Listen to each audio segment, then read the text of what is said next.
All right, so today we're going to talk about flowers, but not in the way you might be thinking. We're going to dive into how we can use this timeless gift to build connections that are way deeper, way more meaningful, just by rethinking why and when we give them. So let me just start by asking you a question. Seriously, think about it for a second. When was the last time you gave somebody flowers? And what was it for? Yeah, I'm guessing for most of us, the answer is probably one of these, right? A birthday, an anniversary, Valentine's Day, or, maybe you were in the doghouse and needed to say sorry. These are the usual suspects. They're kind of the old, unwritten rules of flower giving. But here's the idea that's going to drive our whole conversation today. What if the moments that have the biggest impact, the ones that really resonate emotionally, are the ones that aren't on any calendar, the ones we've been missing all along? Okay, so let's get into it. First up, we need to talk about why our usual habits, our calendar-based gifting, might actually be holding us back from the real power of giving flowers.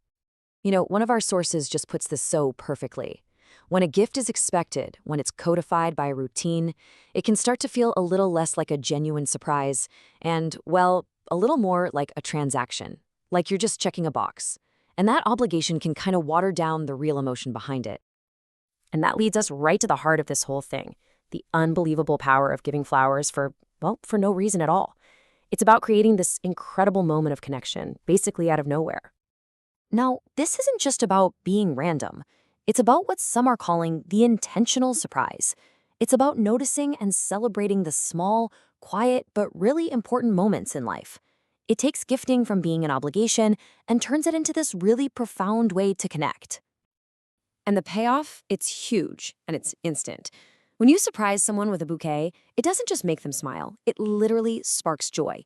It reinforces your bond, makes your connection stronger, and creates these amazing, happy memories that stick around.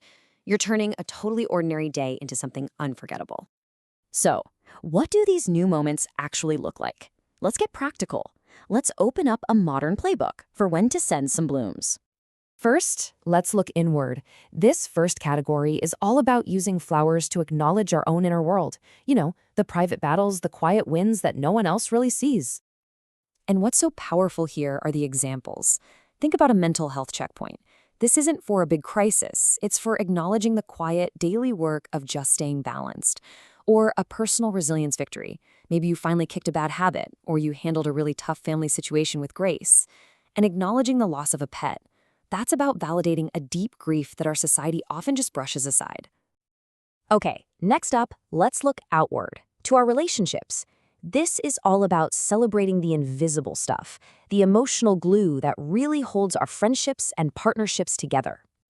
I mean, really think about this. When do we ever thank someone for their emotional labor? For being that one friend who just always listens, no judgment. Or how about honoring a mentor, not on a holiday, but just because something they told you years ago finally clicked into place? You could even celebrate the anniversary of a shared memory, like the day your friend helped you move into your first apartment.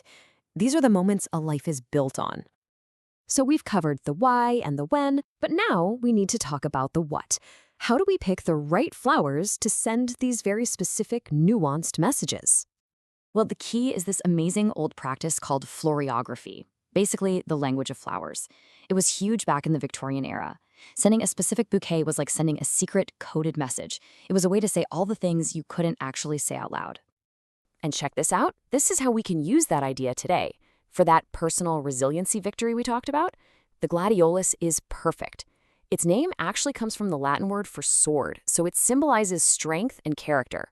The lotus, which grows out of the mud to become this beautiful flower, is the ultimate symbol of resilience. And sunflowers? They always turn towards the light, representing loyalty and joy. Just perfect for that mentor or that friend who's always been there. And it's not just the type of flower that's changing. It's the bouquet itself. We're moving way beyond the classic dozen red roses. I mean, today you can find these wild, creative bouquets made out of plush characters. Everything from Hello Kitty to Spider-Man. It makes the gift that much more personal, tuned in to an inside joke or a shared passion. So, we've talked about the art and the emotion of it all, but believe it or not, there's actually a hard science that shows why this all matters so much. The impact of getting flowers is very, very real. Yeah, that happy little boost you get when someone gives you flowers, it's not just in your head. Studies have shown it triggers an actual measurable physiological response in your body. It's not just a nice thing to do, it's basically a wellness tool. Which brings us to this number, -5.5. What on earth could that mean? Well, get this. In a study from the University of North Florida, that was the average drop on a stress test for women who simply received and lived with a bouquet of flowers for a few days. That is a direct, measurable reduction in stress, just from having flowers in the room. And it doesn't even stop there. Other research has found that just being around flowers can help reduce feelings of anxiety and depression. It can increase your overall satisfaction with life, and it gives you a real tangible boost in your mood and your energy levels. So this isn't just about giving a gift, it's an act of wellness. So I'll leave you with this. Instead of just waiting for the next birthday to roll around, think about those small, meaningful, in-between moments. Who in your life right now has earned a beautiful, thoughtful, and totally unexpected bouquet?